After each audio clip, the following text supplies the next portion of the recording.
Tahukah kamu, tanaman yang sering terlihat mengapung di permukaan air ini, enceng gondok, ternyata bukan hanya sekadar tanaman liar biasa. Enceng gondok merupakan tanaman air tawar dari famili Pontederiaceae yang secara alami tumbuh di daerah tropik dan subtropik bahkan menyebar hingga ke Amerika Selatan. Tanaman ini berkembang biak sangat cepat baik melalui biji maupun anakan sehingga kerap menutupi permukaan perairan hanya dalam waktu singkat. Namun, pertumbuhannya yang melimpah seringkali membawa masalah besar bagi lingkungan. Enceng gondok dapat meningkatkan penguapan air, mengurangi penetrasi cahaya matahari, serta menurunkan kadar oksigen di perairan karena terganggunya proses fotosintesis. Selain itu, tanaman yang mati dan tenggelam ke dasar air dapat mempercepat pendangkalan, menjadi tempat berkembang biaknya vektor penyakit, serta mengganggu transportasi dan keindahan perairan. Tapi, di balik masalah itu, ada potensi besar yang bisa dimanfaatkan.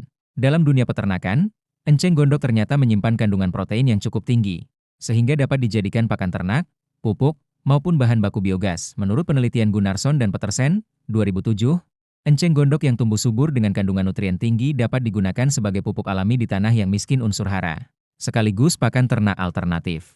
Bahkan, hasil penelitian Lu dan tim 2008 menunjukkan bahwa penggunaan enceng gondok sebagai pakan itik mampu meningkatkan produksi telur hingga 2,36% lebih tinggi dibanding pakan biasa. Namun, sebelum digunakan, enceng gondok perlu difermentasi terlebih dahulu karena kadar seratnya yang tinggi.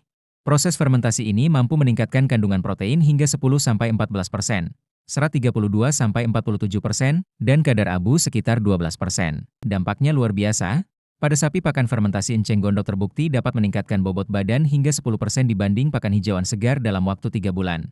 Dan pada kambing, hasilnya pun sangat baik, pertumbuhan lebih cepat dan stabil, bahkan di musim kemarau saat rumput langka. Jika kamu ingin budidaya eceng gondok juga sangat mudah.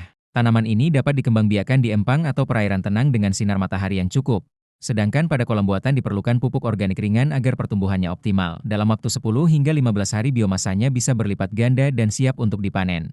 Namun pamanenan jangan berlebihan agar tanaman tetap tumbuh dan pasokan pakan berkelanjutan. Jadi, dari tanaman liar yang dulu dianggap gulma perairan, kini enceng gondok bisa menjadi sumber pakan bergizi, ramah lingkungan, dan bernilai ekonomi tinggi. Mari kita ubah cara pandang kita terhadap alam, karena di balik setiap masalah, selalu ada solusi yang menumbuhkan manfaat.